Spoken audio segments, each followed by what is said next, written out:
बंगाल विधानसभा चुनाव के दूसरे और फाइनल चरण की वोटिंग खत्म हो चुकी है।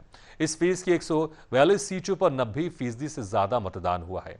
ऐसे में अब सभी की निगाहें लगी हुई हैं कि बंगाल में किसकी सरकार बनेगी। हर कोई ये जानना चाहता है कि इस बार सोनार बांग्ला पर ममता दीदी का जादू बरकरार रहेगा या फिर बीजेपी कमल खिलाने में कामयाब रहेगी। बंगाल की 194 विधानसभा सीटों पर 2 चरणों में चुनाव हुए हैं। इस तरह सरकार बनाने के लिए 148 सीटों की जरूरत है। एग्जिट पोल सर्वे के मुताबिक ममता बनर्जी की सत्ता से विदाई तो बीजेपी पहली बार सरकार बनाती नजर आ रही है।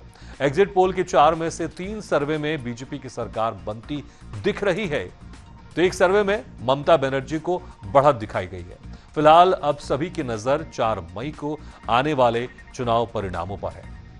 और जिस तरह से बंगाल में चुनाव हुआ है, क्योंकि इसके पहले अगर हम देखेंगे, इसके पहले भी दावा किया जा रहा था, जब तकरीबन 2021 को जब बंगाल में चुनाव हुए थे, उस वक्त भी बीजेपी दावा कर रही थी, लेकिन बीजेपी को अच्छी खासी बढ़त हुई।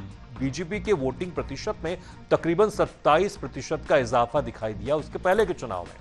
और अगर देखें तो 38% बीजेपी का वोटिंग प्रतिशत था और ममता बनर्जी का 48%। लेकिन लोकसभा चुनाव में ममता बनर्जी की 3% की यहां पर कटौती हो गई थी। अब देखना होगा 4 मई को परिणाम में किसकी जीत और किसकी हार होती है।